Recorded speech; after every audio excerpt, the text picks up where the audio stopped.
Je vous salue, chers amis. Nous poursuivons la série de vidéos et d'enseignements sur l'apport à l'alimentation qui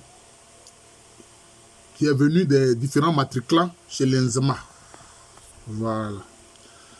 Alors, nous allons parler justement de la contribution du clan ou du matriclan que l'Enzema appelle Alroba. Que l'Enzema appelle Alroba. Et qui est appelé Oyoko chez les Ashanti. Alors, il est dit que ceux-là, ce sont les neveux utérins des Adarounais. Or, nous avons vu que les Adarounais, au niveau des vivriers, ils ont apporté beaucoup. La patate douce, la banane plantain, le régime de palme, etc. Le taro, le piment et différentes épices. Et comme il est dit que les Alomba, qui sont leurs neveux, ont cheminé un moment avec eux, tout comme les Adarounais, les Aloba aussi sont appelés Eyasonvoma, c'est-à-dire les agriculteurs. Eyasonvoma, ça veut dire ceux qui sont agriculteurs.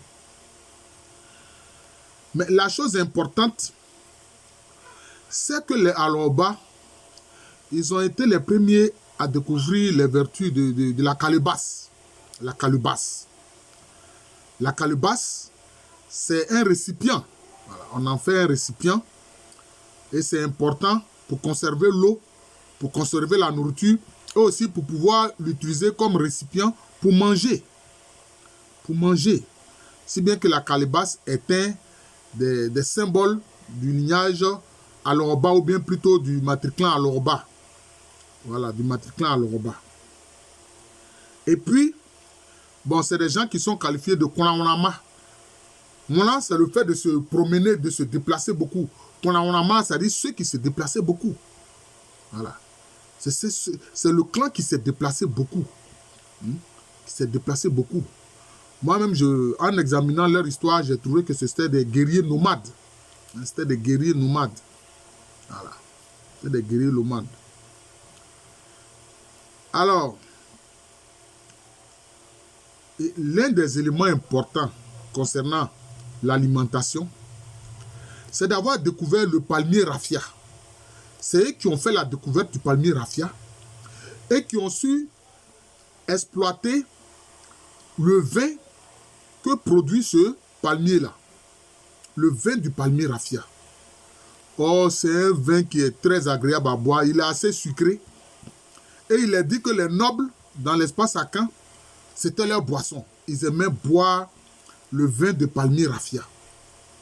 Mais vous savez que le vin est un élément important dans l'alimentation. Le vin est très important dans l'alimentation. Vous comprenez? Donc c'est cela. C'est ce que les Alomba, les ancêtres des Alomba ont découvert. Donc, ils exploitaient, ils tiraient le vin, c'était des tireurs donc de vin. À partir du palmier raffia, ils tiraient le vin. Voilà, ils tiraient le vin. Si bien qu'ils sont aussi qualifiés de Nzankavoma. Nzankavoma, c'est-à-dire ceux qui tirent le vin. Voilà, le vin est tiré, il faut le boire. Les Alomba tirent le vin. Voilà, les Alomba tirent le vin. Et puis, ils ont pu se livrer à une certaine sélection de poulets et de moutons. Oui, ils ont procédé à une sélection particulière de poulets et de moutons. Notamment des poulets au plumage noir et des moutons au pelage noir. Pourquoi? Parce qu'ils vénéraient l'esprit d'un fleuve dont les eaux étaient noires.